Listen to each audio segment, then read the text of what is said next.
Hello bachcho, let's see this question. This question says a solution of weak acid HA was titrated with base NaOH. The equivalence point was reached when 36.12 milliliter of 0.1 molar NaOH has been added. Okay तो यहाँ पे weak acid का strong base के साथ titration हो रहा है. NaOH का वॉल्यूम और उसकी मोलारिटी दे रखी है. Now 18.06 milliliter of 0.1 molar HCl were added to titrated solution and the pH was found to be 4.92. Okay titration के बाद जो भी हमको मिलेगा उस टाइट्रेटेड सोल्यूशन में HCl मिला दिया गया है 18.06 मिलीलीटर ऑफ 0.1 मोलर. pH बता रखा है कि it is 4.92. What will be the pH of the solution obtained by mixing 10 milliliter of 0.2 molar NaOH and 10 milliliter of 0.2 molar HA? So आप देखिए वीक एसिड तो है बट उसका pKa नहीं है आपके पास. So वो आपको कैलकुलेट करना है. ओके सो सबसे पहले इस क्वेश्चन को कैटेगराइज कर लेते हैं कि किस चैप्टर से है और उसमें लगने वाला की कंसेप्ट क्या है.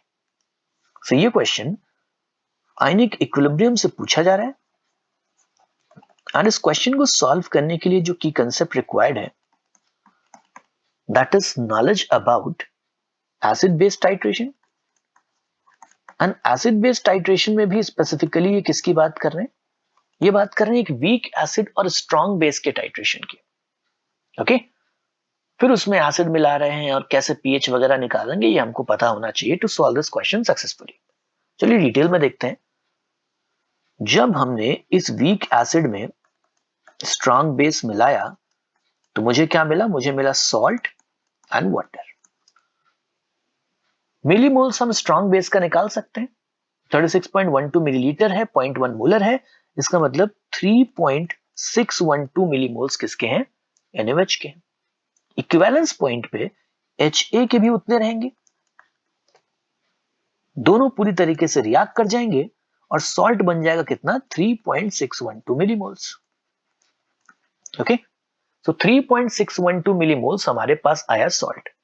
अब इसमें मिला दिया गया है 18.06 मिलीलीटर ऑफ 0.1 मोलर HCl. सो ये जो HCl है ये सॉल्ट के साथ रिएक्ट करेगा और बनाएगा वापस से वो week acid and NaCl.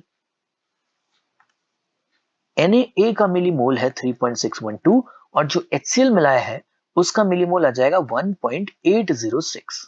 Right 18.06 into 0.1 किया गया है, 1.806 इसका मिलीमोल आ गया. HA का इनिशियली 0, NaCl का 0 और रिएक्शन हुई.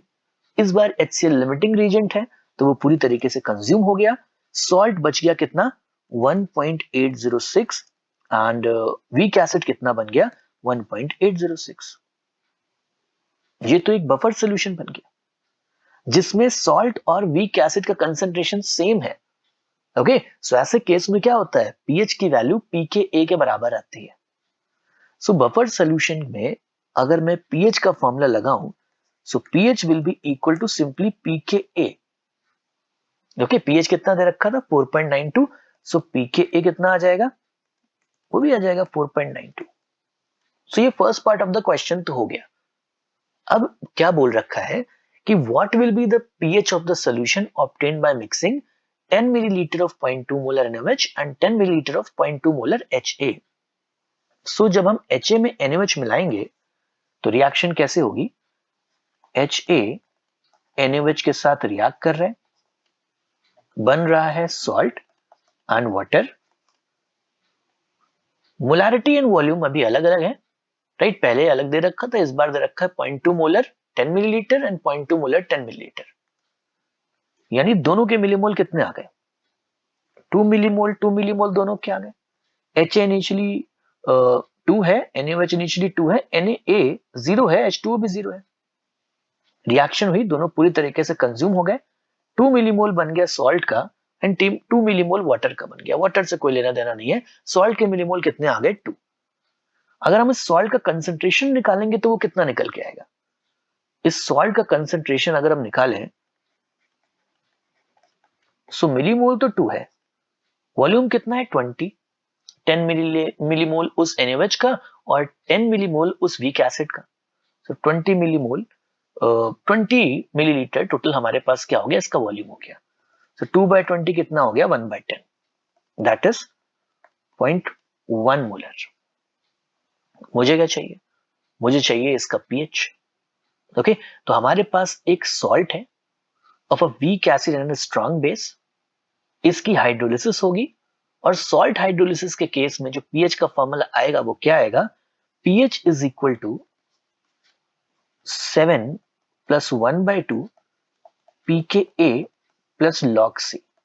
ओके, ये फॉर्मूला होता है to calculate the pH of a weak acid and a strong base. So 7 plus 1/2 pK कितना है? 4.92, log C कितना है? 0.1। इसको जब हम सॉल्व करेंगे तो हमको आंसर मिल जाएगा 8.96 finally. Okay, so 8.96 will be our final answer. I hope you have understood it well. Best of luck.